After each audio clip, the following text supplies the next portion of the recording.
Welcome to episode 36 of Military Veterans Podcast, where we talk to veterans to learn about their stories and experiences.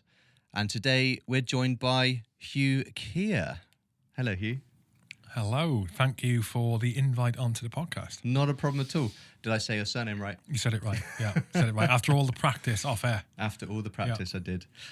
Now, if anybody is watching this on YouTube, you may have seen him sneak a drink in, but I don't think we got that on audio, so I'm just letting them know. Can I drink on You camera? can drink, yeah. Oh, that's all right then. Just it's not that strict. Yeah, it's not the gulag. No, but thank you for basically letting me come up here and using your setup, because we are in a cool little booth, I would say, for your... What? It's not a booth? It's a studio. Oh, a studio. Booth. Studio. No, it is a bit like a booth, isn't it? It is. Compact. For people like me that aren't educated. But this is for your podcast, because you're a host of a podcast, aren't you? What is it? Correct. H-hour. But if I slur my words or I mumble or my elocutions, it's usual terribleness. It sounds like HR. But it's the H-hour podcast, yeah. Nice. And we'll talk more about that at the end of your episode when we talk about like transition and stuff. But let's get going with this episode and let's talk about the 4 questions as a summary of what we're going to go into.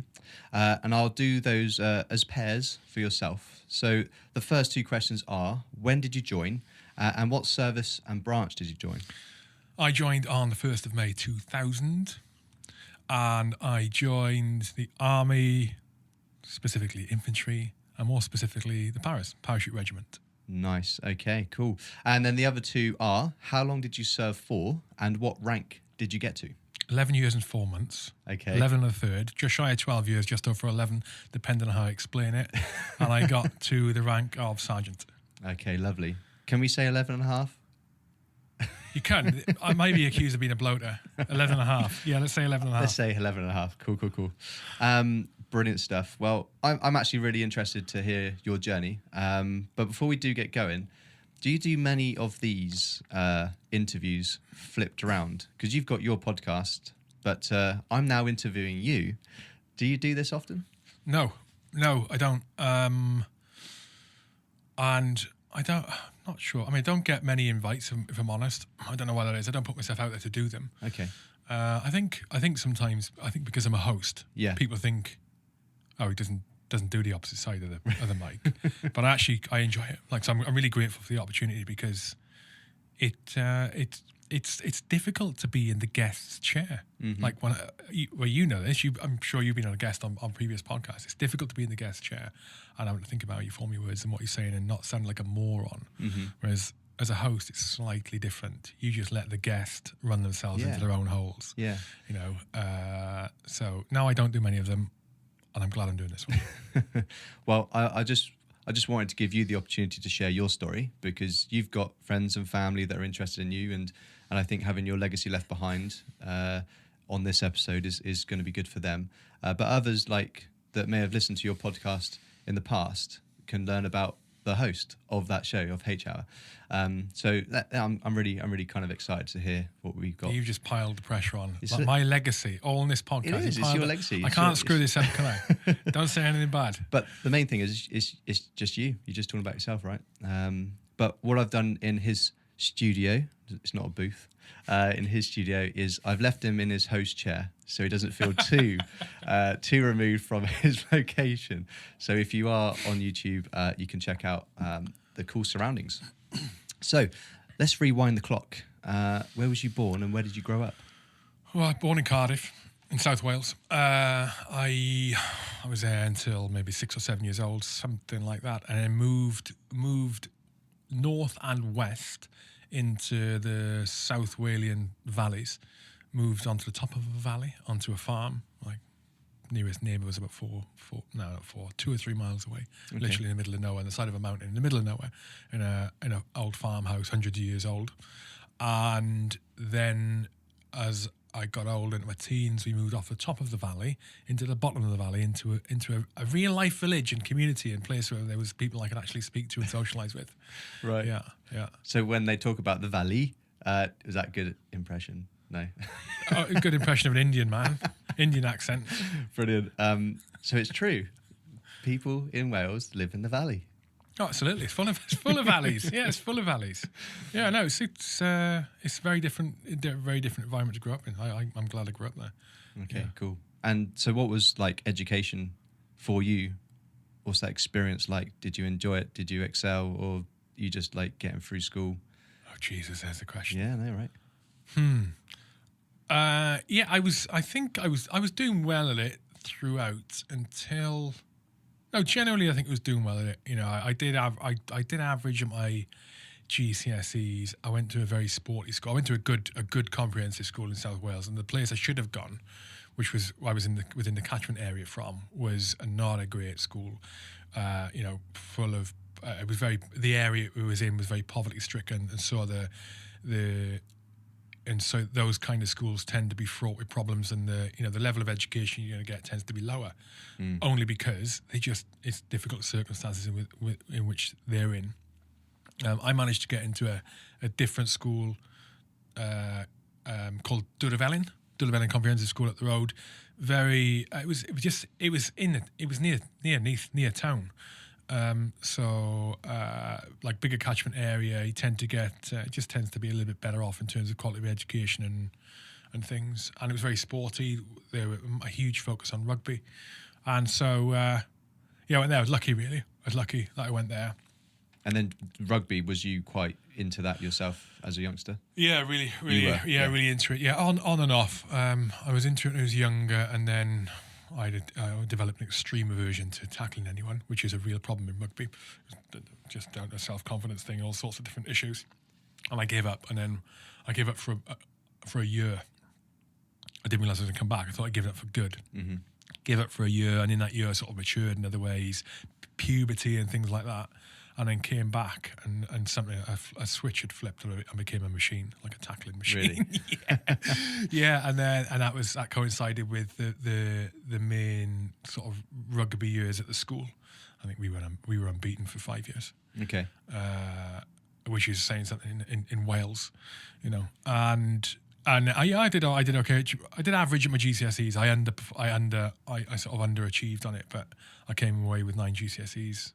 9 or 10 GCSEs. That's pretty healthy. B's to D's, two B's, 5 C's, 2 D's. That's 9. That's 9. Yeah. And yeah, I did all right. I did underachieve. I just lost interest towards the end. I wasn't paying attention to revising. I was only interested in the rugby, and I discovered things like the pub. Okay. And just one of those. Yeah. And so obviously you're on the show. You mentioned what you joined. At what point in your life was you starting to contemplate joining the military? Good question. I was thinking about this yesterday and thinking about this podcast. So I'm pretty sure I started thinking about the military in my last year, just after I finished school. Okay. And I was getting ready to go to college. I went to Neath College, and I think that summer I was working at a shoe shop. This is a summer job in Neath, and I definitely remember having an aspiration to talking to someone about joining the RAF. Okay. Yeah, I wanted to join the RAF, and I'm pretty sure it was a pilot or something, it might have been an aircraft technician randomly, actually, because I've just remembered being sat in my last year at school doing it was like a careers options and looking through magazines and looking at the military, and I distinctly remember now reading aircraft technician. So perhaps it's RAF as an aircraft technician. Whatever it was, I wanted to go to college, I wanted to go to uni, and I wanted to join as an officer. I remember that much. Yeah. I kind of scuppered those plans when with my college antics, and so that was probably my earliest idea of joining the military. Was my last year in secondary school, which was 1998. Okay.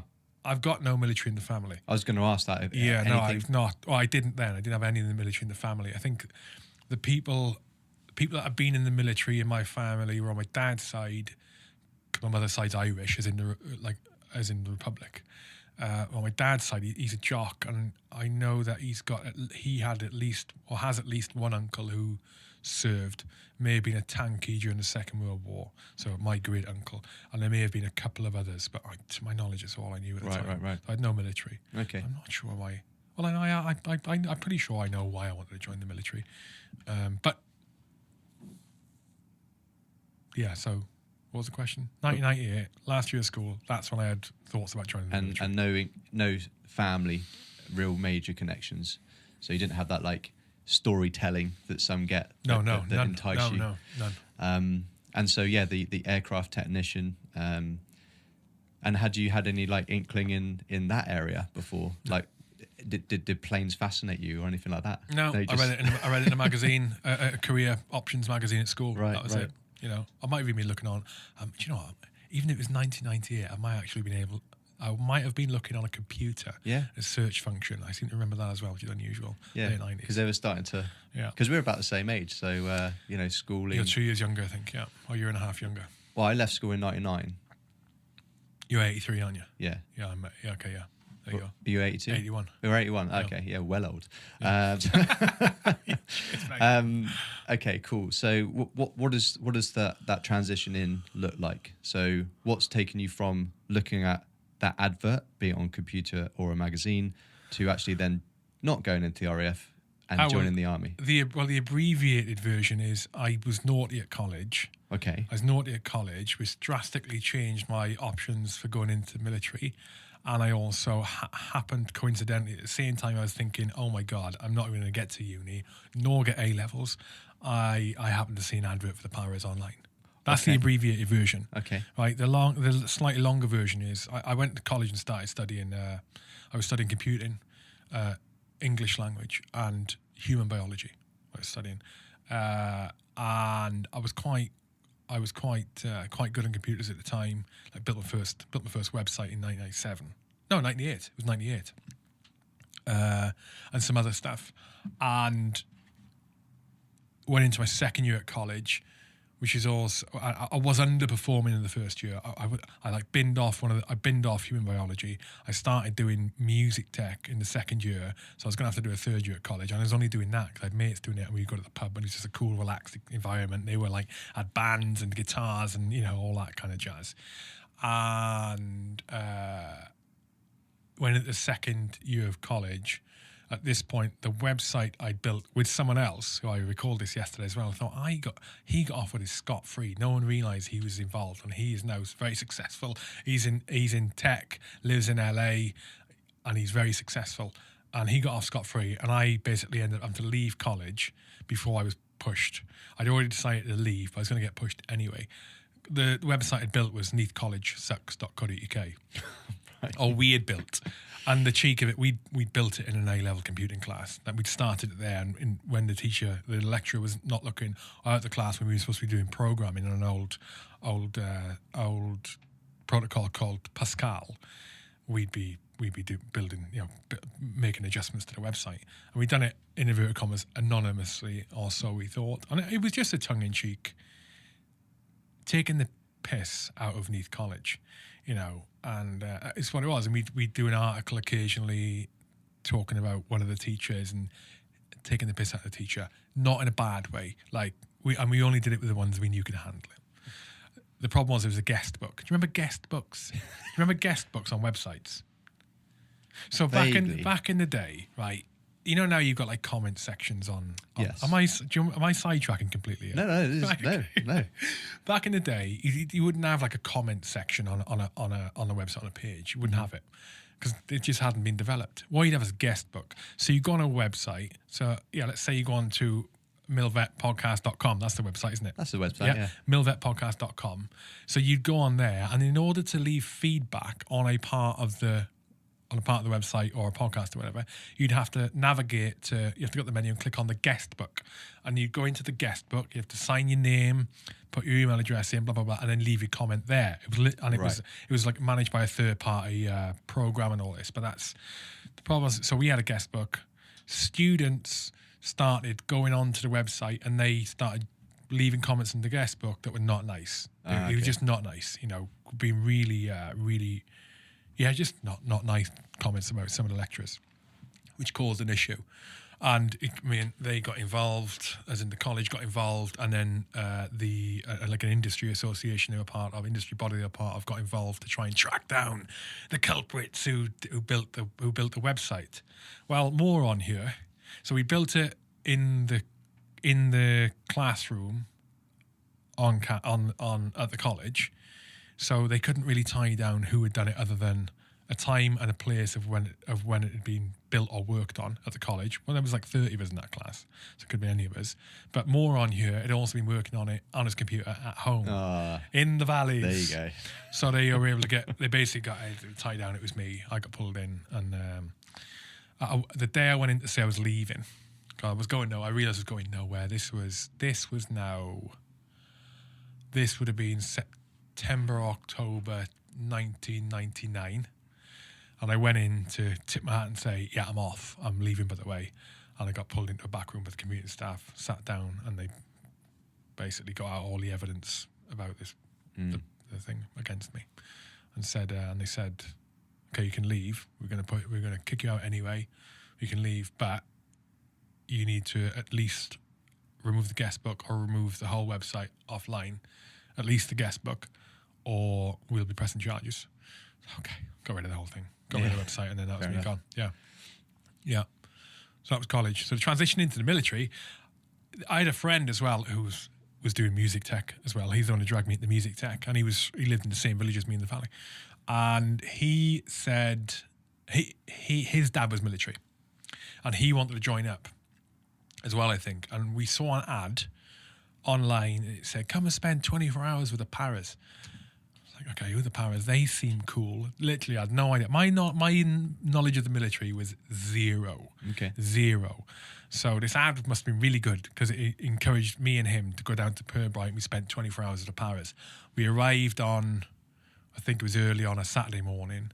And then the day was introduction to weapons, and just it was basically, oh, look how great the army is and the Paras are, and just shiny mind brainwashing, selling the army and selling the Paras to us. And then the afternoon we did a BFT, a mile and a half. We might have done something else. Did some crawling about in the mud and some playing soldier type stuff. And then it was all over and we left. I won the mile and a half. I thought, yes, I'm going to make a great para. I did a mile. I won the mile and a half, and then came back and said, I'm going to join the Paras. I'm going to join the Paras. Yeah. Can you remember what age you were at that point when you went down? I would have been 17. 17. Okay. 17. Yeah. And that's one of the reasons I decided to join. And the other reason was, I wasn't happy with who I was. Okay. Like, really wasn't happy with who I was as a person. So I was kind of the polar opposite of what I am now. Really low self-confidence, low self-esteem. Couldn't really poor social skills. Wasn't comfortable meeting new people. Wasn't comfortable talking to people. Wasn't comfortable being in groups of people I didn't really know. My friend groups at school had been the weirdo kids and the quiet kids, and we wouldn't be in with the popular kids who just, we were that. I was that kind of person. I would avoid conflict, which I think most people do, but it really frightened me. I didn't feel like I was a man, who I should be as a bloke or a boy at the time. I felt really weak. Really weak. Really didn't like who I was at all. I'm not sure why I was like that. Got no idea. My dad's not like that. My mother's not like that. But I tend to put it down to growing up on the farm. Is why I tend to put it down to. That's the real thing that was really different about my upbringing. Is after school, most of the time I'd cycle home, which was like 7 miles. At home, it was all uphill. It was flat or all uphill for 7 miles. So I'd cycle home, and I'd get home, and there'd be nothing about animals. My parents would still be at work. My sister, she was too young. She'd be at school at a childminders. I'd get home when I was old enough to be home on my own. And so I didn't have that sort of social interaction, developing my social skills with other kids and stuff, and being out and just getting streetwise. Whereas everyone else did after school. And I think I put that down to the root cause of it, of why my personality the way it was at the time, and sort of how I saw myself as inadequate in a way. I just wasn't good at peopling. So being like that as a youngster, that one day with the paras, seeing what the British Army's all about. Did you walk away not only knowing that you won at that race, I suppose, Yeah. but did that give you a boost of confidence that you're like, holy fuck, this is what I need? Yeah, definitely. I mean, they did their job well. They convinced me that was something I could go and achieve and be good at, you know, and that it would be a breeze because I misconception was, it's all fitness related, and I was really fit. You know, I was probably the top middle distance runner in school at the time, and one of the top in the county. I didn't do anything national, and same with rugby. You know, sport I had, and I knew I was fit. And I knew I was competitive at that. It was everything else that was lacking. Okay. So yeah, I came away with that with a little bit of confidence and an option to go and be able to achieve something, and something that it was just different. You didn't get a lot of military. You don't get a lot of people join the military in South Wales. You just don't. I don't think you do anyway, compared to sort of the national average of people in the community who go and do it. I just don't for a variety of different reasons. But so how did you find the signing on aspect? Did you find that quite easy going down to the career it was office? lengthy. It was lengthy, yeah, because my the Irish family. Okay. It was like an extended. The application was a bit more complicated, so I had to put that extended family from her side, and not just family but associations as well, which was difficult because there's IRA connections in probably IRA connections in any Irish family, but there was IRA connections to my mother's side, which aren't very many connections away, one or two, and so did the application, missed some names off it, tactically missed some names off that application, listing all the information, and then it took. I didn't join until 1st of May. I put the application in, I'm pretty sure, in November '99. Right. I didn't start DEP until May. Okay. It took ages. And other people I'd applied with, Yeah, who had been on the same. Look at life, look at the Paris thing from South Wales. There was two other people. I didn't know them. We just happened to meet down in the Welsh, and we got the train back together, and they got in months before me. Okay. Yeah. Okay. So it was that side of it was all right. Breaking the news to my dad was a different kettle of fish, because he was, I think he wanted me to go to college, go to uni, and go and just be successful at that. Just standard career path, stable, predictable. Minimal risk of being skint or having issues, and I think that's what he wanted. He certainly didn't want me to drop out of college, and so we went out of conversation. But I managed that one well, actually, because in the same breath I told him I was dropping out of college, which he'd guessed anyway, because I wasn't fucking going. I told him that I wanted his help to train me to get fit enough to succeed in para depot. My dad was very capable athlete when he was in college. He rowed for England, as in rowing. I was going to say rowing boats then. Not rowing boats, rowed on the water for England. Right. He got offered a scholarship to the States to go and row out in the States, and he turned that down. So he was a big influence on me in terms of my physical training and athletic training when I was younger. Probably a big reason for success I had there. So I hit him with the bad news. I'm leaving college, but I hit him with the I hit his ego and a bit of flattery. He said, "But I need you to train me. I need you to train me again." All right, Shug. All right, yeah. All right. Nice. Yeah, right. Nice. Yeah, it worked. He didn't bollock me. Good. So you then make your way, I guess, to basic training. So whereabouts is that held, and how did you get on with it? Well, the first thing was the what do they call it now? The pre-recruit selection, whatever you call it. You go and do 2 days in Perm, right? Okay. And you have to do a basic test to even see if you can go to depot. Yeah. Remember? Right. Yeah. I think yeah. all services have that. All and branches. Then you do basic tests, don't you? Like there was a bleep test. There was also the mile and a half. Push-ups, pull-ups, holding bleep test. An ammo container. It was a jerry can. No, there was jerry cans, but there was also an ammo container you had to hold out. I don't remember that. Didn't I do don't that? remember that. Yeah, so did that. I passed that. My upper body strength was not good, so I'm not sure I passed that, but I did it. And they're like basic medicals as well, don't they? Like just basic stuff, just to see if it's worth putting you, I suppose, into basic. Yeah, breezed that. My friend who had done the look at life with the paras with me, he had, I can't remember if he came for the recruit selection, but he didn't get in. And I think at the time he had bronchitis or something. I didn't know about it. Anyway, he never did it, which is a shame. I think he would have enjoyed it when we were good at it. But yeah, I went up to Depot 1st of May. And Depot at the time for the Paras was split into, it had moved from Aldershot. And so phase 1 was in Lichfield. Really? Not far from here. Okay. Not far from here. And Interesting. phase 2 is in Catterick. It's all in Catterick Okay. now.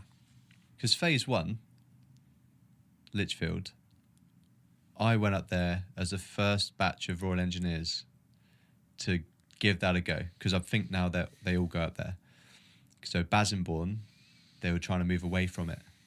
So we were the first batch of engineers being trained by infantry up at Lichfield. So you would have arrived like as I left, because I started training about the March. Oh, you April, May. served longer than me, didn't you? No, only by a few months. So what, April, May 2000 you went there? Yeah. I arrived, that's when I arrived. Yeah. So we probably literally crossed. That's crazy. That's mental. That's mental. Yeah, because we were just a trial run. Let's see if taking engineers up there will work, and yeah, it did, because that's where they all go now. But Interesting. yeah, so you would have literally crossed paths, and then the big parade square where you pass out and stuff like that, and the NBC chamber up there, and oh yeah. I don't remember it very well. I remember the square. I remember the guard room. I vaguely remember the NAFI. Yeah, because NAFI was towards the entrance exit, wasn't it? Over. Yeah, I can't remember. I can't remember. But we were talking before the podcast. We were talking about mine with the co-host when I had a co-host. I started mine, Jared. Yeah. Well, Jared's wife is Navy. She's serving Navy. She's now based at Lichfield. Oh, really? Yeah. Okay. Wow. Yeah. Small bloody world, isn't it? Yeah. Small world. So yeah, but you go there. You get your phase 1 underway. You mentioned you don't really remember it. I don't remember the camp. I remember phase 1. Oh, you do remember phase 1? Yeah, I think so. Yeah. Right. I'm pretty sure I do. What stands out? What stands out? It wasn't that bad. You found it easy. I didn't. Whoa. I didn't say that. No, I don't remember finding that bad at all. Okay. Like, it wasn't bad, but it wasn't easy. Catterick was. We ain't got there yet. Phase 1. I know, but whereas Catterick was, I wouldn't wish it on anyone. Phase 1, Lichfield, I don't remember it being bad. Now, it was challenging and it was hard physically, and I was learning, it's bombardment of information. But I think maybe that the platoon staff I had and just the way it was at the time, I think it was just probably a little bit easier than most people experience. It's certainly not now as well. It's moved from there. What stands out? Breaking in the boots, putting a tab in with brand new boots on and blisters. That stands out. Meeting Fijians for the first time.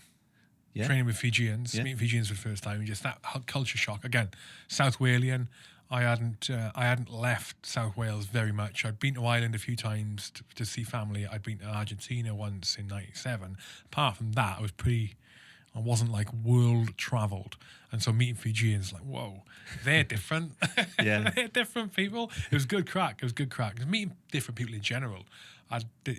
Even just meeting English people with different accents and stuff. Wild. Remember the first guy I ever met was a guy called Pete O'Sullivan, or Ronnie, as he became known. He's not with us anymore, unfortunately. But he was from Gloucester. So he had that weird Gloucester accent, but not only that, he had a speech impediment. It was just wild experience in different cultures. That's what stands out to me. The training aspect of it, challenging, but it was by no means miserable. Now maybe I would remember it differently if phase 2 wasn't what phase 2 was. But did you excel in anything in particular, or was you kind of like just average it all? Not that I recall. The fitness. Leg fitness I was fine at. Tabbing I was fine at. Running I was fine at. As in good at it. The upper body wasn't challenging as I recall at phase 1. I don't remember having any issues. Again, it was building you up to phase 2. I think what they were doing. Yeah. Shooting I was above average at, but it's only because I'd done a lot of shooting when I was younger. On the farm. And yeah, I think I was just average in most things, yeah. maybe above average in a couple of things, but I was still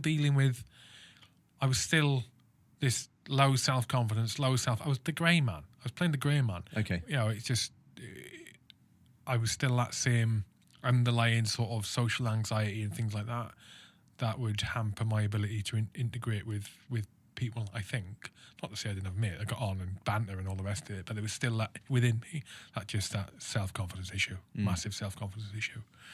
And especially being thrown into that unknown, just a complete unknown. I'm in a new place, new people, this new thing. And army, and what the fuck is going on? Do you remember starting out with like a baseball cap? I'm pretty sure that was right. And you don't call him that though. No. Yeah, can we say that word? You call him something else cap. Yeah. But those caps you wore, and then was it like 4 or 5 weeks in?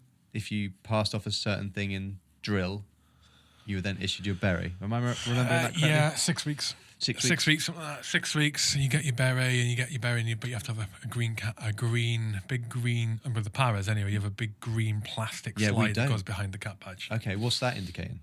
You're a fucking Joe. I mean, it indicates that you are you should absolutely not be wearing this beret. Never mind the green slide behind it. I should did not see happen. that. I saw you. I'm sure I saw you dotted around. Honest to God, yeah, you wear that green with the green slide in the back, so it just shows you're a Power Edge recruit and you've done pass off. Okay, fair. Yeah. We don't have that in engineers. I don't think any other cap badges do. I think it's just paras. What? So you wear the beret with it? So you do your 6 weeks. But you don't have your stable belt, so you earn your stable belt. Oh yeah, when you do phase 2. Neither do we. But you get to wear the beret from week 6. Yeah. That's why you're inferior. Well, I'm guessing you guys need. You guys need to help yourselves to know who's not done your jumps. But then now you mentioned the green thing, the green disc. I do remember seeing it. But there you go. We worked towards getting that stable belt. That's what we worked towards. And just out of interest, did you have people come up? You mentioned Catterick was where your phase 2 was. Did you have people come up to say this is what you're gonna go to? Oh yeah, the platoon sergeant who was going to be taking out platoon in Catterick, a guy called Daz Wythe. He's still around. I say still around. He's not old by any means. He's only a few years older than me, I reckon. Maybe 10 years older than me. He came down to Catterick, gave us a brief about what Catterick would be like. Completely bullshitted us. Completely bullshitted us.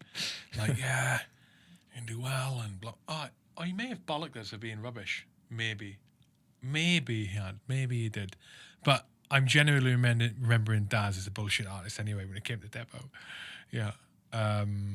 So yes, he came down, and I think he told us we were shit. We need to up our game before we got to Catterick, because Catterick's a different world. Right.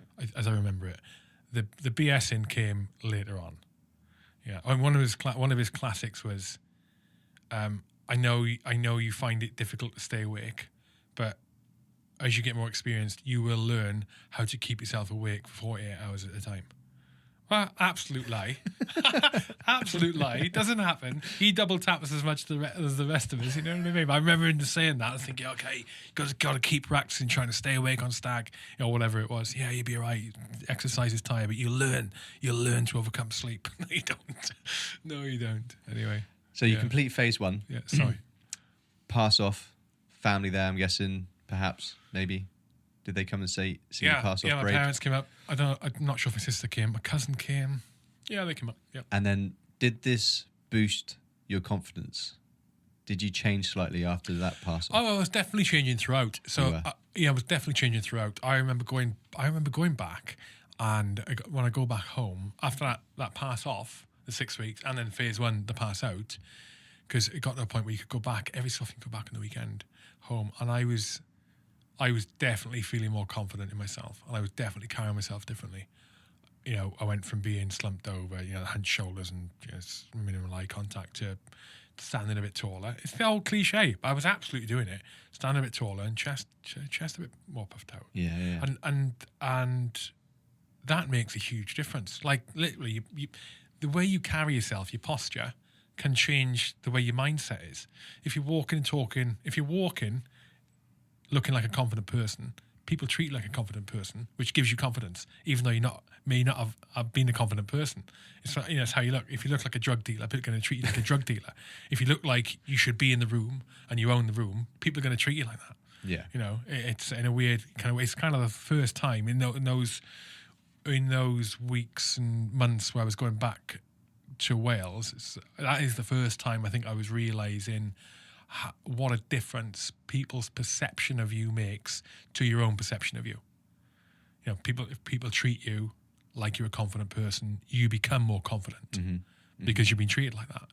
It's a fascinating thing, and realising that you can literally manipulate your own mindset by changing your physical state. Yeah. That makes sense? Yeah, it does. It does. Fascinating. Absolutely. It does. Fascinating. So easy thing to do. It's like, it's a bit like in the same way, if you're feeling sad and you want to cheer yourself up, put your face into the shape of smiling. Just literally put your mouth into the shape of smiling. Smile. Artificially smile. And merely by putting your face into that smile, it elevates your mood slightly, because your brain goes, we're doing that smiling thing, and your brain elevates slightly. Like fact. Yeah. Anyway. And also someone's smiling at you, right? That's what you're saying. Like, people give you that perception. Yeah. All right. Yeah. Very true. Very true. Phase 2, Catterick. What stands out? Oh God, that's why he's saying you'd. That's why he stands out, saying you'd be able to conquer sleep, and not need to sleep again. What stands out? My God, it was horrible. Honestly. So you go from phase 1 to phase 2. Your platoon staff changed at the time. I don't know what happens now, because it all happens in Catterick. But then you literally go from one location to another. So all your platoon staff change, and the platoon staff we had, oh God, and my section commander for the in depot. He was ruthless bastard, and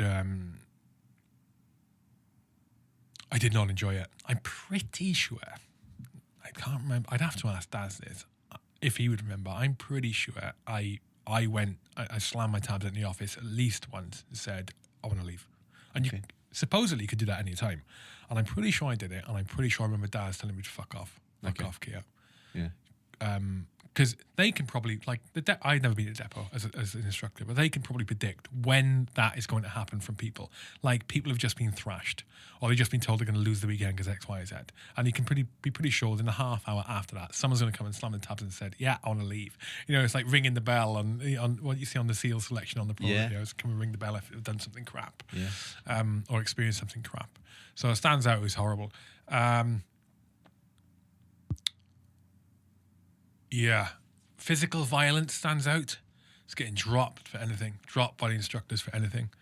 I'm not knocking that. I'm not knocking it at all. No, in the right circumstance in depot.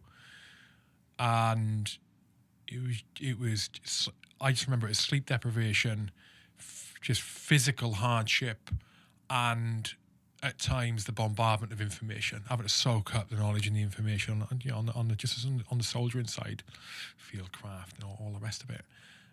It was extremely difficult. Oh, I remember being constantly sore, constantly tired, whether we were in camp or not.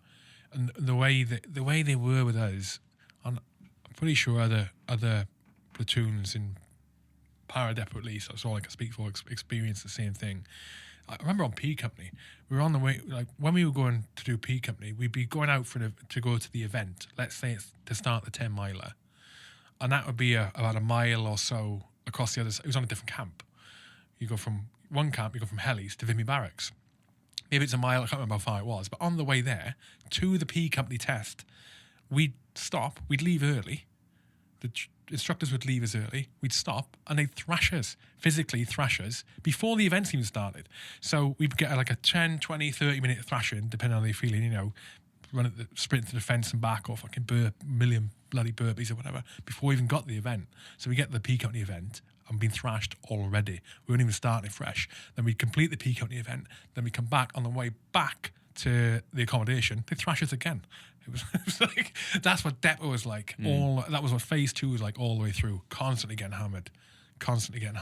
So you mentioned P Company. Now, you need to understand that not everybody listens to this show is ex-military. We do have some civilians listening. Mm-hmm. And also there's people that have never really had interactions with the paras and maybe don't even know the stages they go through. So is phase 2 P Company, or is phase 2 getting you ready for P Company? Like what's the difference if you had to? Oh, okay. Yeah, phase. Okay, so normally for normal units, so all of the units, I say all of their infantry units, they have you go phase 1 training, which gets you ready for phase 2. It's foundation military knowledge that everyone does the same. Yeah. Except with the paras, we only get taught by paras. So our instructor staff are all paras, whereas anyone else will have whichever cat badge happens to be there teaching them. Phase 2 is more advanced soldiering stuff. So when you go to phase 2, whichever branch you're in, that is starting to be specific on the knowledge and training you need to go into whatever branch you're going into, engineers, and infantry and whatever, right? And then some go on and do a phase 3, especially on the technical side. So to answer your question, phase 2 prepares you for going to any infantry unit, because you may fail P Company, which means it doesn't mean you don't join the army. It means you go to some other unit, right?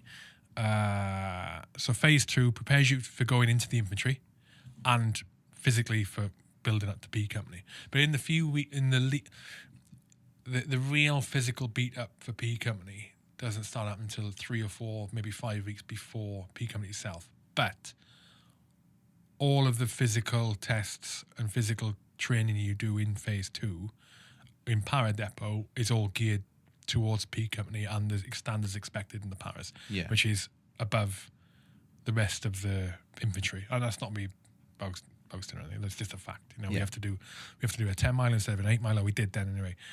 Our mile and a half time has to be faster than what standard army is. So all gears towards what's expected in P Company, what's expected in battalion. Mm-hmm. Okay.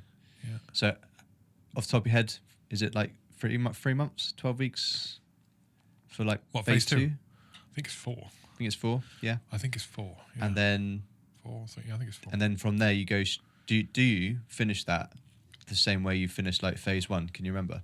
Like you pass off. Like there's a definitive. You've passed. Well, you do a final exercise, right? So you finish off. But you build up a bunch of exercises. You do a final exercise, which again this is at the time, which was I think it was 10 days. 10-day final exercise. Living in the field for 10 days. Fucking horrendous. And it starts off as a defensive exercise. So you dig in trench, dig straight through trenches. It's just the worst thing in the world. It's just horrendous. 10-day exercise, as I recall, and then you finish that, you pass that, then you do. If you pass that, then you do a live firing. You do live firing exercise, which is just qualifying in live firing. And I'm pretty sure that live firing and the final X, they came before P Company. So we did those, and then we did P Company. Or it might have been the other way around. Man, I can't remember. I reckon you would have done P Company after. Because they'd probably want to make sure you pass as like a infanteer. And like you say, if you then went on to P Company and failed that... That's a really good point, yeah. Then you could potentially... P Company must have been after. Still be utilised. Yeah, so then P Company came after. Yeah, it must have been the case. Because like you say, it's beat up. The only reason I'm questioning it is because the impact of the final X on your body, oh my God, it's not great for preparing for P Company. You know what I mean? Anyway, so you might be right. Yeah, you might be right. And you still do P Company at Catterick? Is that correct? P Company's at Catterick. At Catterick. Yeah, P Company's at Catterick. And that P Company's done over... P Company's done over 7 days, maybe. Might have changed now, though. And then you do P Company, and then if you pass P Company, then you go off to Bryce Norton, do your jumps course. And if you don't... Right. So before you talk about that, what is P Company then if you're not doing jumps? What is it just more intense stuff? What do you mean? Because you said you do 7 days P Company. Or 10 days or whatever it was, yeah. At Catterick. Yeah. And then you go off and do your jumps. Yeah. So what are you doing? But you've got to pass P Company to do your jumps course. You can't do jumps course without passing P Company. So P Company, yeah, the reason P Company exists, right, it's a selection. Right. So it's another It's a intensive selection. course. It's a selection. Right. Okay. Yeah. So all the way through phase 2 in Para Depot is like an evaluation of. Well, one, can this person be an infantry? 2, do we think this person is going to pass P Company? And 3, be what the standard we need in Para Reg in the battalions. So they can kick you off at any point throughout phase 2 or even phase 1 and say, no, I don't think you're not going to meet the grade. It's going to be a waste of our time and effort to try and train you up for you just to fall flat in your face in P Company or not be required a battalion. So bugger off to another unit. It doesn't have a selection and has lower standards. And so when you get to P Company, you've been passing your tests, all your soldiering knowledge tests throughout phase 2. So it's expected that you've got the knowledge and training that you need to be an infantry and be an infantry in Para Reg. And then when you get to P Company, the P Company selection is to ensure that there is a minimum acceptable level of physical fitness, robustness, resilience, and mental fitness, robustness, resilience to cope with soldiering in a para battalion. So, from the aspect of jumping out of a plane and being able to operate the ground when you hit the ground, to then operating in what are normally more demanding scenarios than a normal infantry unit would have to deal with. So, extended periods of isolation as a unit, larger requirements for bigger requirements for a bigger physical demand, basically. Longer tabbing, less food and resources available than would otherwise be available for line units, because for the nature of parachute into a situation, and in the worst case scenario or the best case scenario in the mind of a para reg guy, when you jump into somewhere, it's going to be behind enemy lines, and you haven't got logistics ready to come in and resupply you with food and water or whatever. You haven't got helicopters on call to carry you the other 10-15 miles to the next operating area. You need to rely on your own body and your own prowess and your own physical and mental attributes to achieve the mission. Mm-hmm, mm-hmm. With less with less resources available and assets available than would normally be available to a normal unit. That's what P Company does. That's what it's designed to do. Physical and mental test. So is its own selection course? Oh, 100%. So Para Reg is the only unit in the British Army, in the British Infantry, which has a selection. Everyone else, now, I don't mean to play it down. There's a reason it exists. But I feel very strongly about it. I think every unit should have I think every branch of the infantry should have a selection. I absolutely do. Now that compromises things like recruitment. It puts a strain on recruitment and stuff, because you're going to admit less people to the unit than, well, whatever unit it is, Welsh Guards or whatever, than would normally be admitted. But it means you're maintaining higher standards. And so you got a more productive, efficient fighting force if you do. So it's not just a case of, pass phase 1, pass phase 2. Oh yeah, you've ticked all the boxes, you've got all the knowledge. You just go off to your unit. No, there's another bit now. Yeah. P Company. And we're going to test you even more. Just push you to your limit. Don't know if you remember this, but your P-Coy, did others from around the British Army that wanted to join, did they join in, or is it just That's different? There's two different types of P Company. See, this is why we're talking. Yeah, there's two different types of P Company, right? You got P Company, all arms, is it? You got P Company, which para recruits do, and you got, like you said, all arms P Company. And all arms P Company is a different beast. All arms P Company, people are on that they're already part of the military. They've done their phase 1, phase 2, or whatever.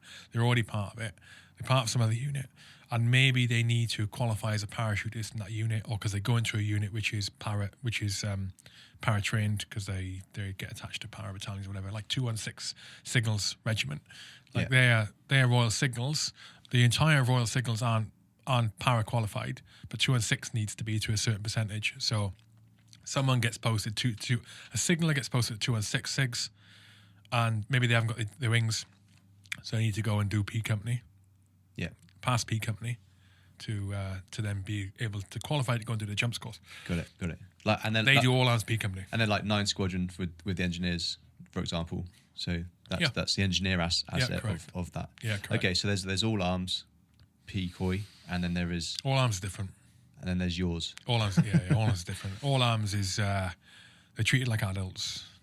They in between the events they aren't getting thrashed. In between the events they aren't bullying the block. In between the event, they at the end of the day they're qualified. So they've been in jobs.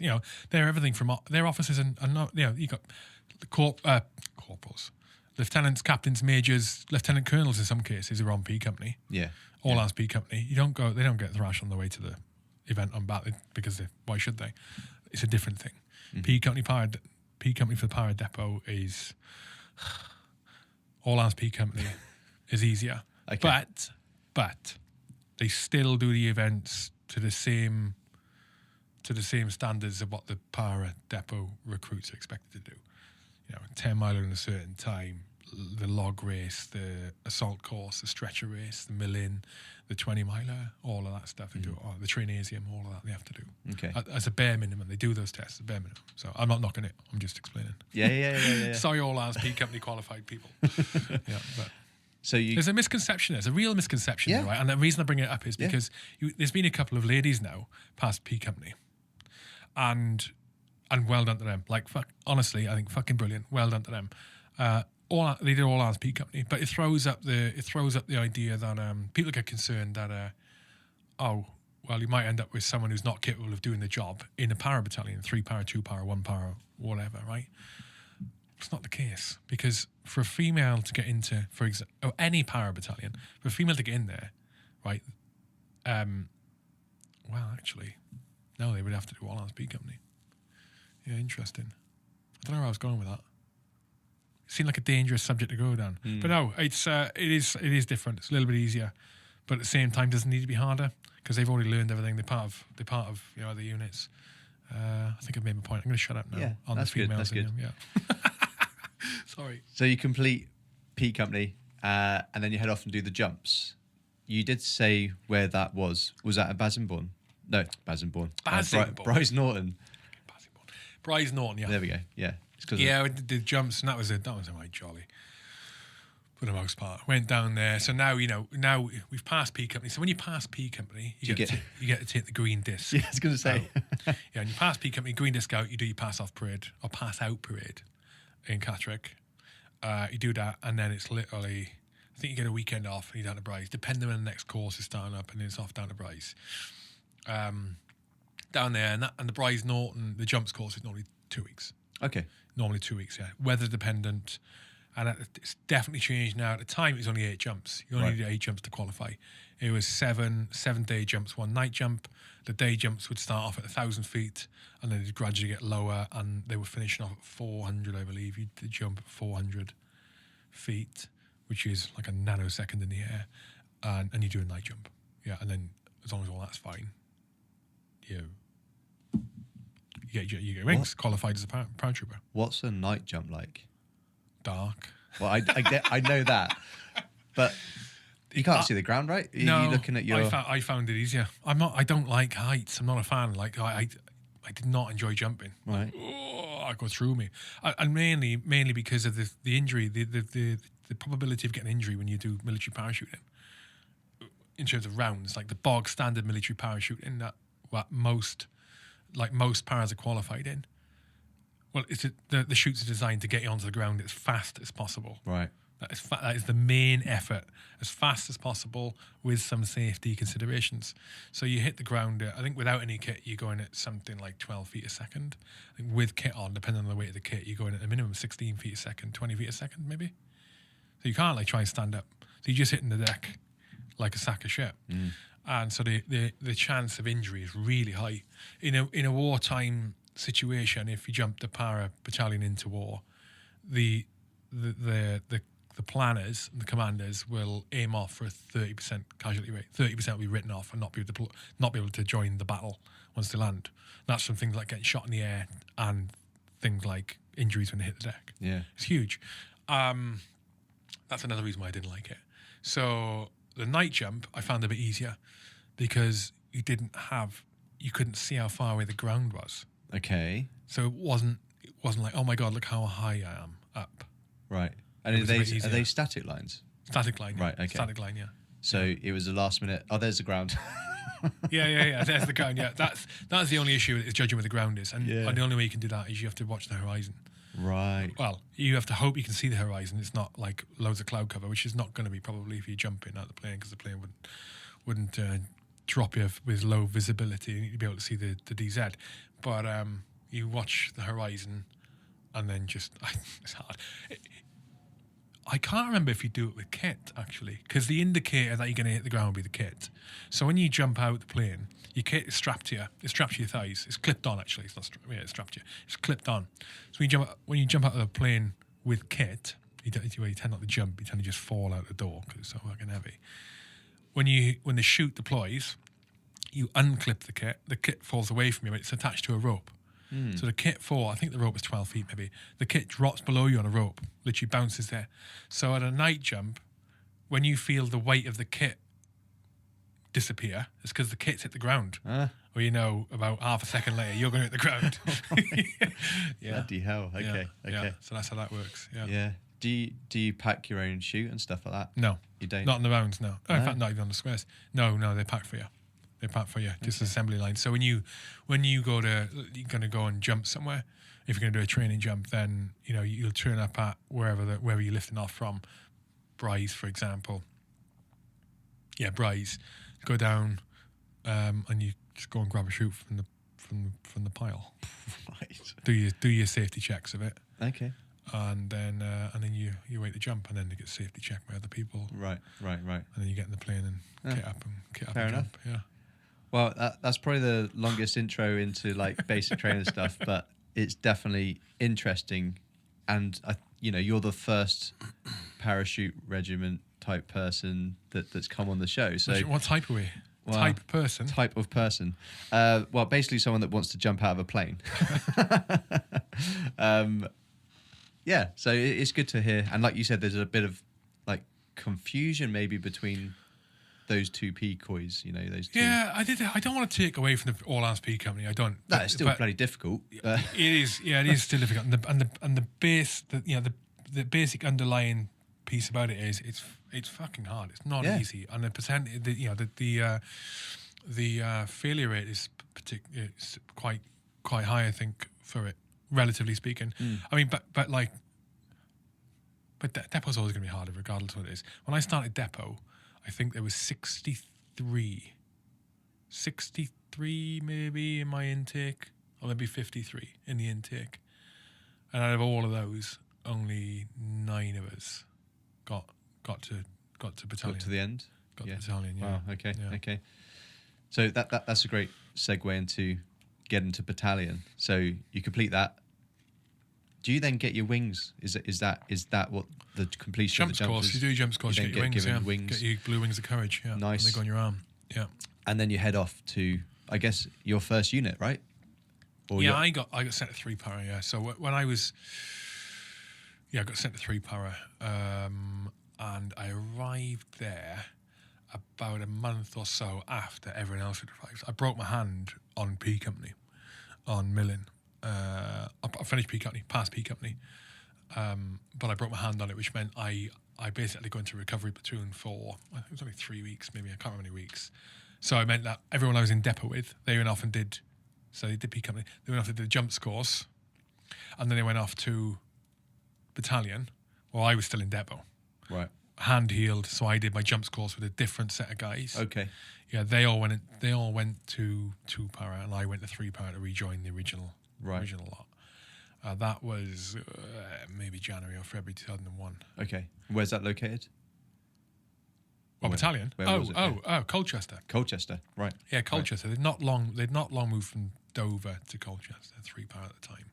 Okay. Yeah, they went from Aldershot to Dover to Colchester. When they left Aldershot, when they left Dover, when 3 para left Dover, 1 para went to Dover. Yes. Yeah, that's right, yeah. That's fair. Yeah, so I got there just after they come back, and they'd not long come back from an island tour. Oh, no, they had about a year off. They come back from an island tour in 99. Then they'd been in the UK for a year. And I got them January, February 2001, yeah. And then what was that like for you getting to your first, or getting to battalion, right? You've been working hard all this time. The problem with depot, I think you may have realised as well, is the problem with depot. Every time you've accomplished something, you finish phase 1, you go, oh God, I'm glad that's done. And you go to phase 2 and you go, oh my God, it's like this is the start of something else mental now, and I've got no idea what I'm doing, and it's going to be really hard. It's like, fuck. And then you finish phase 2. You do dynamite mole, the last exercise you do in in phase 2. Finish dynamite mole, and you go, oh God, I'm glad that's done. Ah, shit, I got live firing. And that's like 5 days of hardship as well. And you finish live firing, and you go, shit, I got P Company. And then you finish P Company, you go, yes, I've done it. And you go, oh my God, I got my jumps. Do the jumps. You finish your jumps, think, yes, oh, that was it now. I've made it. Like, I've done P Company. I ain't got that green shit behind my cat badge, my beret. I've got my wings. I'm a paratrooper. And then you get the battalion, and it's like, oh shit, I am the new guy, and all these guys are mental. It's like, it was hard. It was just daunting, very daunting. Again, I'm still no self-confidence, no self-esteem. Like, I prove myself to myself, sort of, over that time. But you stepping into somewhere where everyone there has been there longer than you, they all know more than you, and they all just a very masculine, just alpha-dominated environment. I was talking to a platoon commander who I hadn't seen for years. This is last year, we caught up. I hadn't seen him for years. And he said, he described the battalion at the time, over that period, he described it as the most masculine environment he's ever been and never will be. I think it's just that period of time. Again, the alpha reference, everyone was just animals. Just seemed to be animals. There was very few people who weren't. There were very few weak characters. And it made for a really tough environment to deal with. If you had any issues whatsoever in terms of anxiety, confidence, self-belief, self-esteem, it was just like, oh my God, swimming with sharks, really hard. Really hard. So and that's how it started off for me. I didn't enjoy it. At all. Just found it really difficult. And nothing got easier. Like, the hardest fizz I've ever done, was in battalion. P Company was a doddle. Doddle. The hardest stuff I've ever done as a battalion. Pisses all over P Company. Every time I think about that, I remember, no. And I've tried to reiterate that to people. Like, okay, P Company is one thing. You go to battalion, you're in a different world. So it was hard. Real hard. Really shocked the system. And if I'm honest, it set me back. What I gained in depot in terms of a little bit of self-belief, a little bit of self-confidence, really knocked me back when I got to battalion. A good 2 or 3 steps. Mm-hmm.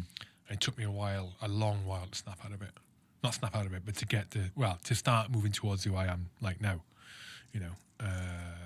Yeah. So what helped towards that? Was you training to go somewhere? Nothing helped. Nothing helped. My God, nothing helped. It really changed in 2006 after my first Afghan tour. But the issue had been compounded by I experienced rapid promotion. And which in itself isn't a bad thing, right? But I experienced rapid promotion. But what would normally happen in battalion is you get promoted. And when you get promoted, you get moved out of your unit. So out of your company. So let's say I was in A company and I get promoted to from private to lance corporal. They move you to another company. Within the same battalion? Yeah, well, no. They started moving between battalions. Oh, really? Yeah, for cross-pollination of knowledge and experience and expertise, right? Okay. Because just the different battalions have different qualities, and especially when one para went into the SFSG role, the Special Forces Support Group role, they were doing a lot of training and operations which were different to the conventional stuff that 2 and 3 para were doing. So there was more of an onus on, right, we need to switch people around between the battalions to share the knowledge and share the experience. And one, for getting the SFSG experience and knowledge into the 2 and 3 para, but also bringing the conventional stuff back into 1 para, because they would do some conventional things and that kind of skill set would drop off a little bit because they just weren't using it as much and didn't need it as much. That's what it should do. My circumstance, for when I say circumstances the way it was at the time, I stayed. So when I got promoted to Lance Corporal, I stayed in my company, which means that my peer group I'm with, all the privates I'm with, and the banter and that's wherever my social status is with them, that still stands. But all of a sudden, I'm a Lance Corporal, and I'm trying to give orders or dick people to go and do area cleaning on camp. There's little things as this are. Yeah. And you're getting completely fucked off. Fuck off, you. Because you're fucking cheers. Because they're your mates. And that's how they perceive you. And the rank in your chest doesn't all of a sudden give you a different authority over them. It does on paper, but in certain circumstances, it doesn't. Especially if you're not top of the social status there. Yes. If you're not in inverted commas, an alpha. You're like Hugh, who's got low self-confidence, low self-esteem. Which begs the question, why did I get promoted? But I was a really capable soldier. Did a bunch of stuff, performed well in Iraq and on Catterick 1, the Iraq War, and it was after that I got bumped up. I got put on the course and promoted. And I did well on the promotion course. But I get put back in the unit into the same social circle, and all of a sudden I'm expected to try and it doesn't work like that. It doesn't work. That's another reason why they move people about. Yeah.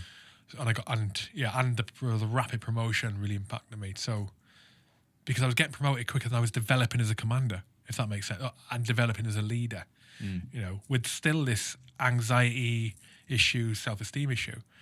So I went from private to sergeant within 5 years. Wow. Fucking rapid. Fucking mega. Rapid. I became a Lance Jack in late 2003. I was a full screw in 2005. Less than a year and a half later, I was a full screw. And then 3 years after that, I was a sergeant. Yeah, all substantive, none of the acting stuff. Right. Yeah. Which was an issue. Yeah. Again, because I was being promoted, and it was circumstance. I was good at what I did. I was certainly good at leading and commanding my teams and my sections, but at the time, and that's no different to anyone else, right? Because generally people who end up, generally people end up promoted because they're good at that stuff. But I'd been in situation, I'd hit the sweet spot of operations for the military at that time. I joined in 2001, same as you, right? I joined in 2001. I got the battalion, I should say, in January, February 2001. Well, 9/11 was September. Yeah, that year, yeah. Yeah, 9/11 September. We deployed to Northern Ireland that Christmas, or that year, 2001. 2002 we were at the Falklands, Roman Infantry Company performance. 2003 Iraq War. 2004 Northern Ireland, marching season. 2005 Iraq. 2006 Afghan. That's like my first 5 years in battalion, and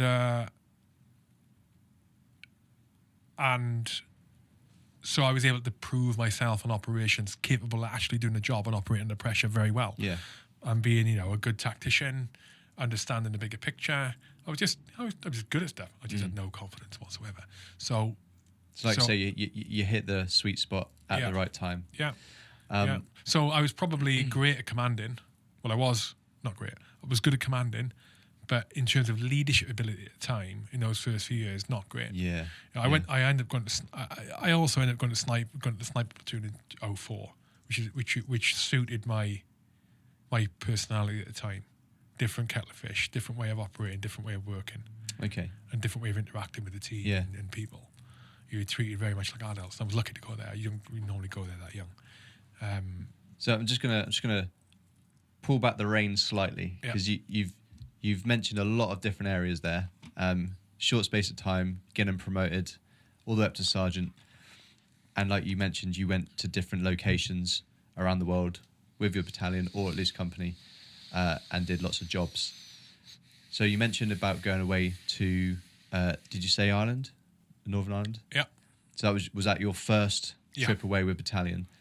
And how did you find that, essentially going away with your own, your own guys for the first time? I found that all right. It was I don't remember it as a comfortable tour, and I hasten to call it a tour. It wasn't 6 months; it was shorter. It may have been maybe 3 months. Okay, yeah. Ireland was winding down then. We got based. We were predominantly based in Ballykelly, but that's irrelevant to people who won't really know. It's a big base. Cold, mundane, not much going on. No. I say standard. It was conventional way of operating an island at the time. Lots of ECM equipment. And ECM, for people that don't know, electronic countermeasures. So ECM equipment is kit that is designed to reduce the effect of, reduce the likelihood of getting done by an IED, an improvised explosive device, a homemade bomb, which can be detonated remotely or by wire or whatever. ECM equipment basically inhibits people, the enemy's ability, the terrorist's ability to set a device off. To like trigger it. Like trigger a device. Scramble that little thingy. Yeah. So your first trip away, and again, you're starting to then move around the world. I know it's still within this area, but you mentioned when you were in Wales, you only went to the Republic of Ireland, right, to see family. Argentina once as well. Oh, and Argentina once. Yeah. Then you come to England. Yeah. Then you go into Northern Ireland. Yeah. And then you're back, and then you mentioned about going to the Falklands, didn't you? Oh yeah, God, what a weird place. Yeah. I went there in 2005. I'm sure it was 05, yeah. Thoughts on that? Do you know what? Similar experience to Ireland. It was sort of those two things, those two introductions, sort of operations or just doing anything of substance with it while surfing. They were nothing like what was going to come.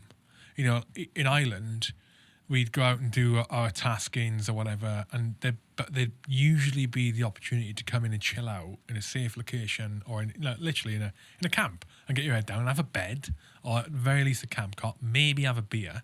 Like Ballykelly, you can go and get pissed and you know there's a canteen and stuff. Falklands was similar. In fact, the Falklands was probably a bit more difficult than what Ireland was. And the Falklands wasn't even an operational tour. We were out there doing an operational job.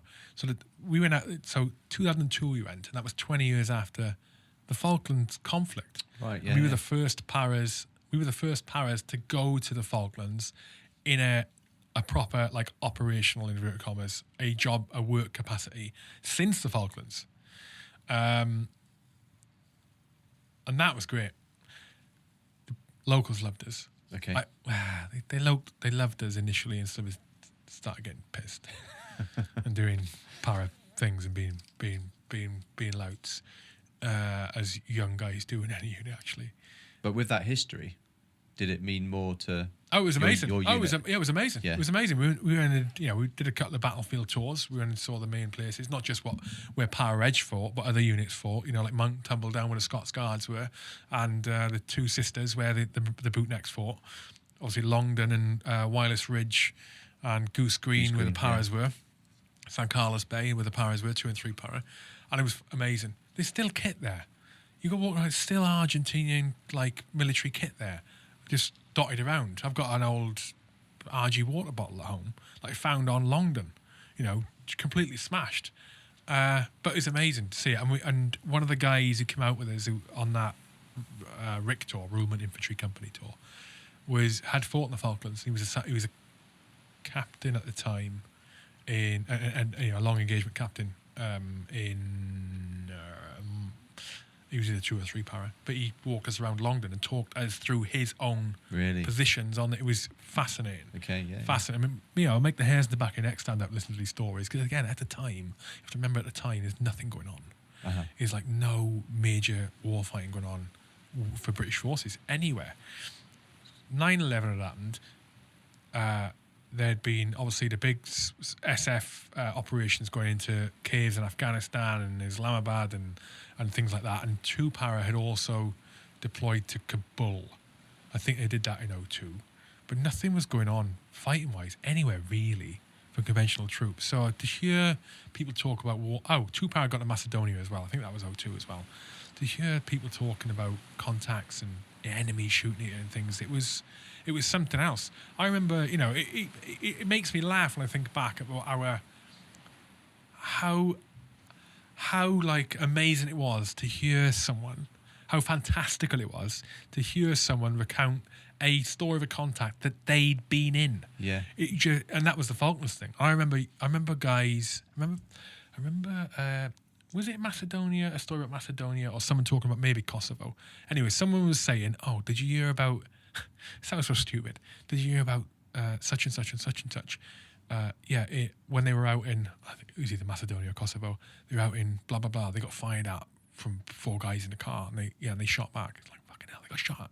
Whoa, they got rounds off back. Oh my god, amazing. And then fast forward, that's what it was like at the time. It's like what's happening now. The military was in a real slump. So retention, like peaks and troughs. It's either really good, people don't really want to leave, or not many do, or loads do, right? And recruitment is also, and recruitment normally matches it. Recruitment issues normally match it. Peaks and troughs of recruitment, and it's happening now, right? And it tends to match when there's nothing going on. So like recruitment tends to peak like when there's loads of stuff going on. Mm-hmm. Afghan, Iraq, and Ireland were all on together at one point. Yeah. Mental. Yeah. Mental. Yeah. We'd struggle to put together anything at the moment, right? But they were all on at one point. Recruitment was really high. Retention was generally quite high as well, but we were losing a lot of experienced people. In that 01, 02, 03 period, before the Iraq War, retention was really low. Anything stimulating the job was really low. You spent your time doing exercises, or doing mundane, shitty tasks. The operation you do was Northern Ireland at best. Some of the units went and did things like Macedonia and Kosovo and all that. But predominantly, it was just a rubbish time to be in. It's a rubbish time to be in. Rubbish time. Yeah. So again, going to the Falklands and hearing actual war stuff. One of the tasks we did, one of the jobs we were tasked with, we go out and we had to go and patrol the West Falklands, like on foot, about 60-odd miles, and we were looking for potential beach assault points for Argentinian forces. Like, it's a Pegasus task, like recce task. And the reason being, the year before, there had been an Argentine SF boat of some sort, maybe a rigid radar of some sort, found on the West Falklands. So they basically landed, done something, and then left, or fuck knows there's a boat there, but that's what had happened. And so there's a bit of, are the RGs looking at invading again? We don't know. So when we went there, we actually had some packaging tasks to do. And when we were doing that patrol around the West Falklands, that took us about a week. Loads, man packing everything, sleeping in hoop bags, and the weather there is just atrocious. I mean, you're not far off the Arctic Circle, maybe a few hundred miles. Oh, you've been, of course you've been. Yeah, it's like 4 seasons in a day sometimes. Yeah. But where we could, we'd stay with farmers. Oh, cool. Okay. Yeah, and we stayed with a couple of farmers who had helped. There was one at Estancia House who had helped British forces during the conflict.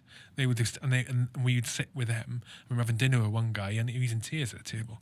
He was crying at the table, and he'd helped transport Milan rockets up to a location with his tractor for British troops. But there'd been a battle afterwards, or a skirmish, and some RGs had been killed, and he was racked with guilt. He was racked with guilt that he'd helped this thing happen, and it was his home, and he wanted to protect it, but his help had resulted in people getting killed. So that side was just amazing. Those experiences, and it was motivating, to sort of be reminded of the real stuff does happen. And maybe one day you might get a chance to fire around in anger, or maybe one day you might get tested.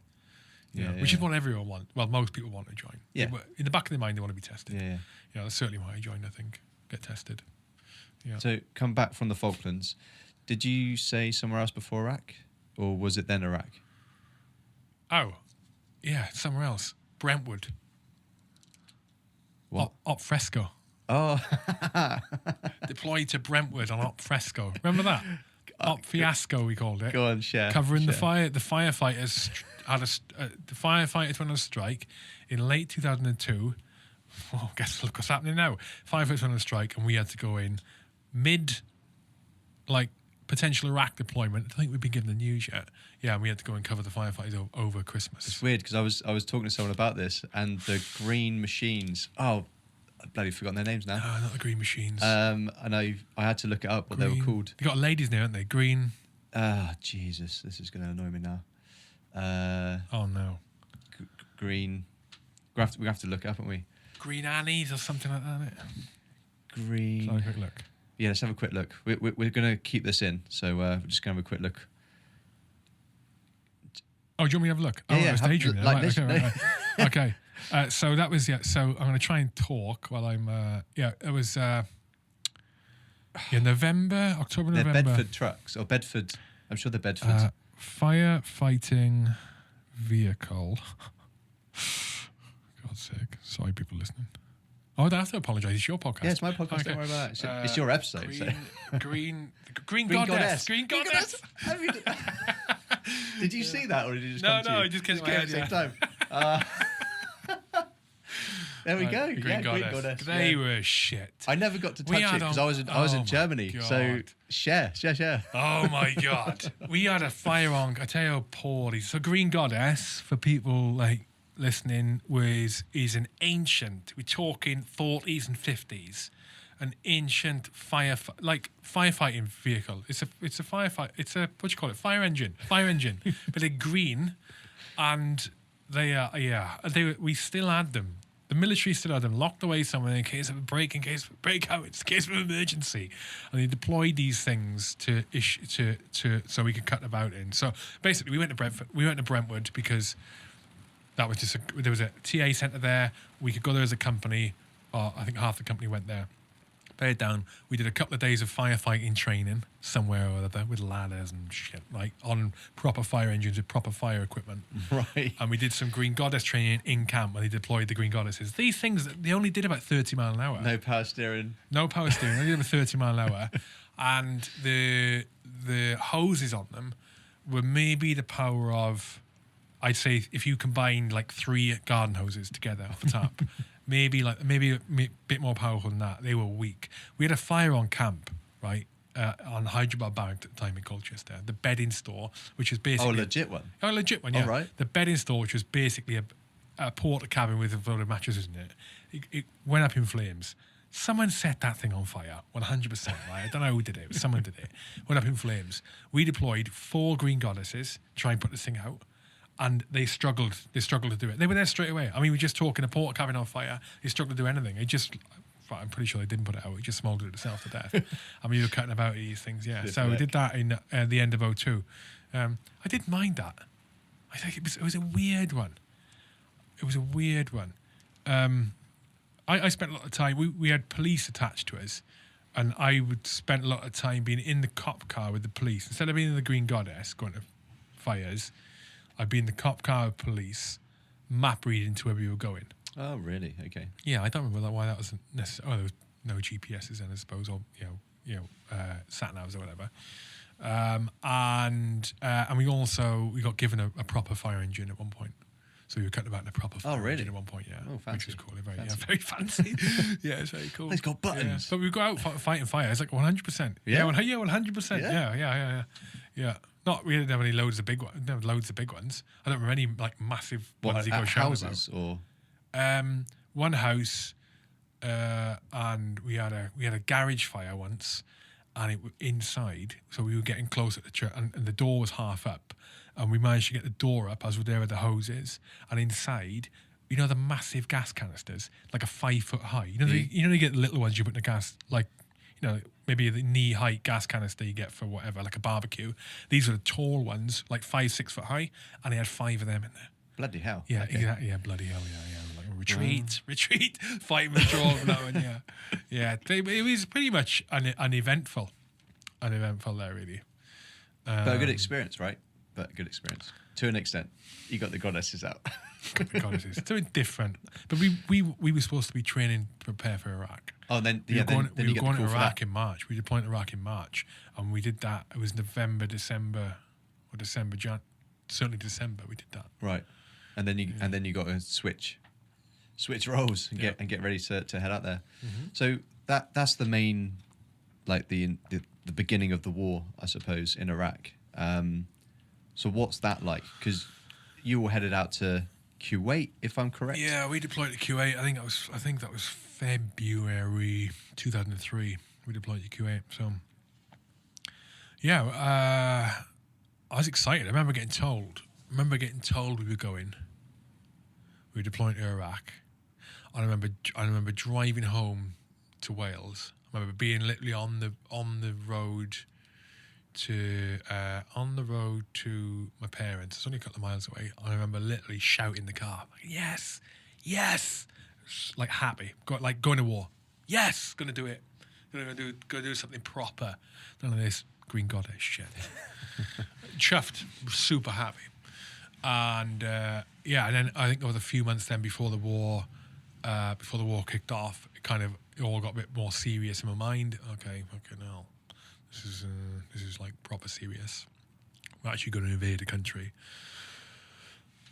Excuse me. And then deployed to Kuwait. Went to that training. All seemed, I don't really remember the beat up training. Oh, I remember. Yeah, we trained in. We did some training in. Oh, I think Kuwait was the main beat up training for that we did.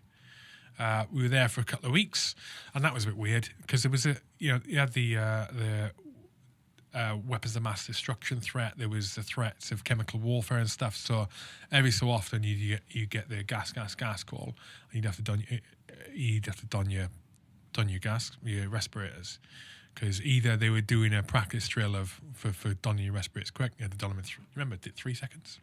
I think it was 9, wasn't it? Is it 9 seconds? Yeah. No way. No. 9 seconds. Sure. I thought it was 3 seconds to get your mask on. 3 seconds. 9 seconds. I don't know why I got 9 on Maybe my in head. engineer world. Maybe. Not in Paratrooper P-Company world.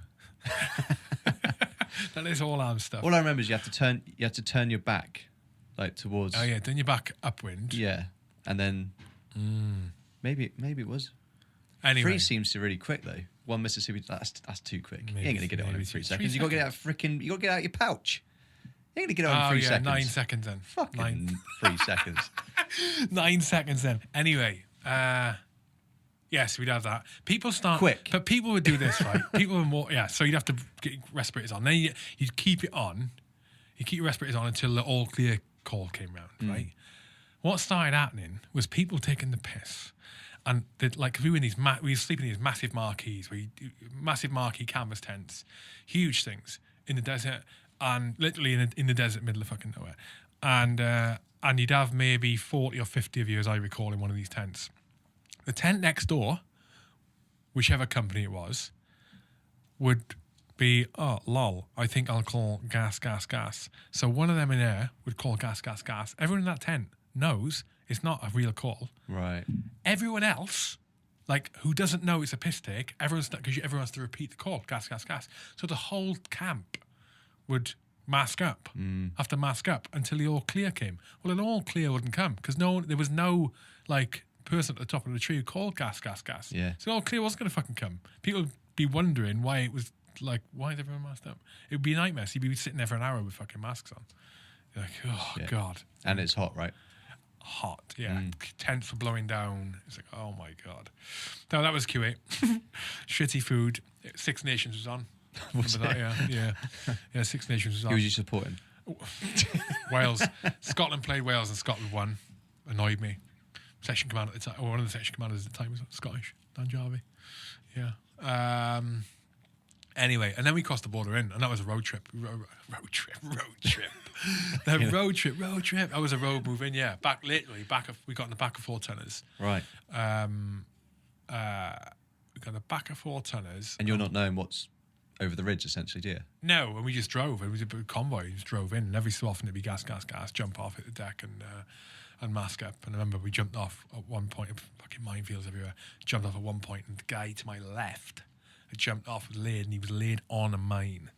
On a mine. He said, Hugh, have a look at this. Can you check this out? And he just rolled to his side slightly, and right under him was an anti-personnel mine sticking at the top, half covered, half not. Oh my God. Just rolled away from it, yeah.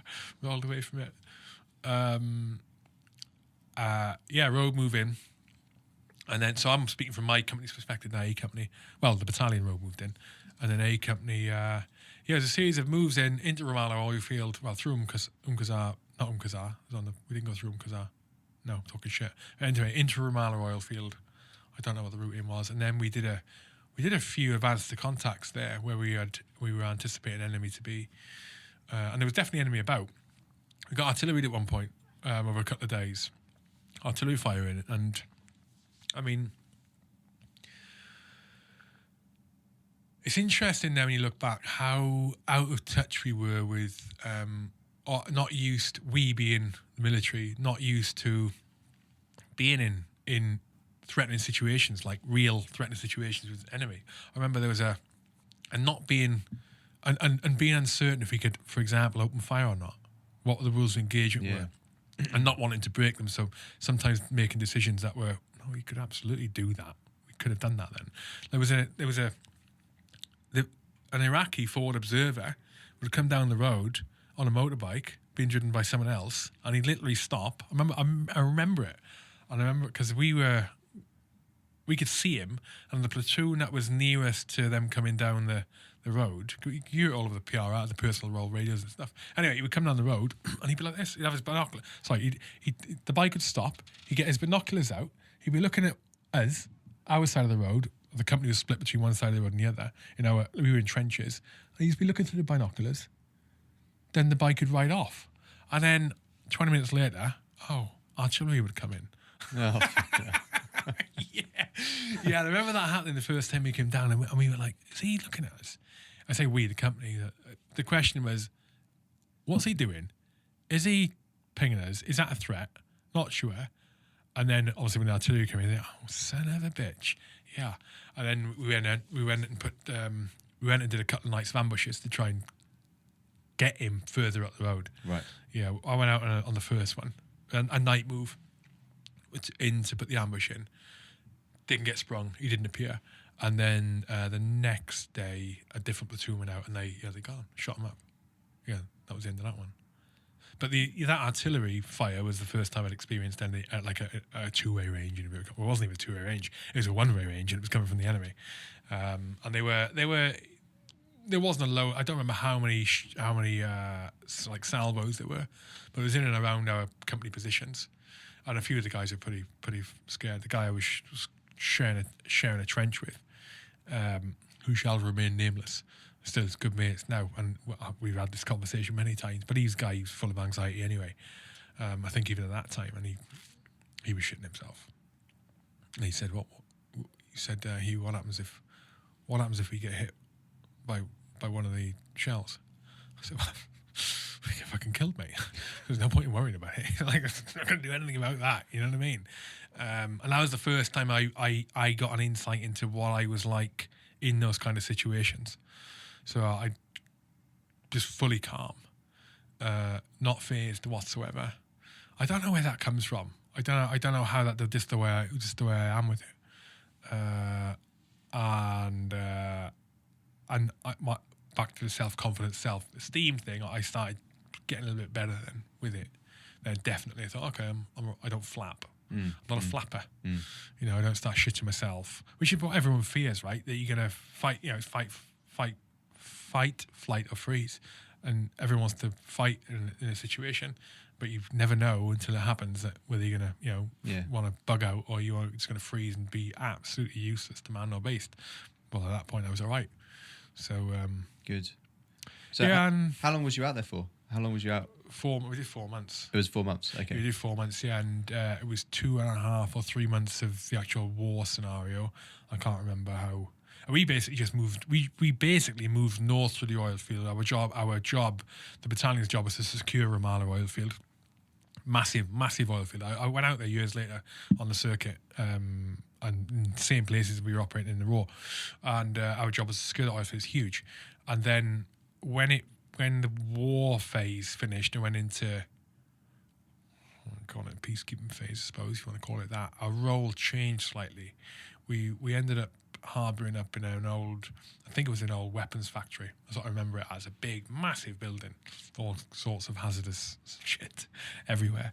And our role then became to patrol the Iranian border, vehicle-borne, like in Wimix and Pinzagowers and stuff. Patrol the Iranian border and to try and minimise the influx of weapons and people across the border from Iran into Iraq. And that influx was Iranian influence to try and disrupt the allies from establishing control in Iraq. You know, to try and keep turmoil in there. That's what they wanted to try and do. That was good fun. Yeah. That was good fun. Yeah, I enjoyed that. Enjoyed that phase. Good. Taking prisoners in, stuff like that. The war phase for us, especially for my company, for 3-Para in general in the Iraq War, it was nothing. We experienced very little fighting whatsoever. Like I didn't experience one contact on there. Well, the artillery was a contact on paper, but I didn't experience any any engagement with the enemy whatsoever. No fighting whatsoever. Some of the guys did in different units within 3-Para. We thought it was going to happen. There was a final big push into Basra to go and take Basra City. Big operation, big brigade operation. Might have been divisional. And we pushed in there and really expected, because all the int was indicating that there was a couple of significant units, Iraqi units remaining in Basra, who were going to sort of fight to the death kind of thing. And we went in and we took it without any incident, as I recall. Yeah, any incident whatsoever. Yeah, the Battle of Basra. But there was fighting in other parts, just not where we were. It just didn't happen for us, you know. And there were some units within British forces who experienced had a very, very different experience of the Iraq War than what 3-Para did. That's the way it was, yes. It was really a bit of a fart in a, what do you call it? What's the expression? Fart in a... Can?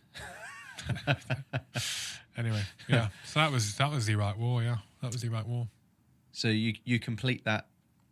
That's essentially, like you said, you're G'd up for going. You're going to war. You're doing it, and you complete it. You complete the task that were given to you. Completed it, mate. And you completed it. Got a T-shirt. I bet you did, didn't you? I bet you got a T-shirt. No. Did we? No, didn't get 10 T-shirts. No, it's a good point, actually. No, we didn't. Well, anyway. What's that tell you about it? Yeah. So you come back to UK, and at that point, are you now feeling more... A little bit confident? Your part. Oh, definitely. Well, I came back from there, like back home to South Wales. The war had been bigger than you. Like, oh, he's back. And what was the war like? And just making assumptions and just, you know, they're looking at you again in a different way. This guy's been in the military. He's gone and done something very different. Now he's experienced something very different than most people will. So yes, at home, yeah, not on 3-Para though. Right. Maybe a little different because now I was, you know, in any military unit, right, you judged predominantly on your abilities, and predominantly your abilities and partially on who you are as a person. And they're two different things. You know, back to like 01, 02, 03, capable individual, obviously a good soldier. As in, I'm saying obviously to people around me, like a soldier, and I was good at it. And I was reliable, good team member. That's on the merit side, that's on the ability side. But then on the person side, you know, in terms of any potential sort of leadership potential there whatsoever, the self-confidence, self-esteem was an issue. You know, being able to command your guys, get their attention, get their motivation, get them in line with your thinking and motivate them towards a common goal. That was a question mark. Okay. So, after 03, definitely, I was vastly improved. Good. Vastly improved, yeah. But then came the promotion because I got recommended to go on to the Lance Corporal's course, drilling duty D&Ds, and I did that, passed that, and then stayed in the same fucking unit. Right. I stayed in the same platoon, same company, same platoon.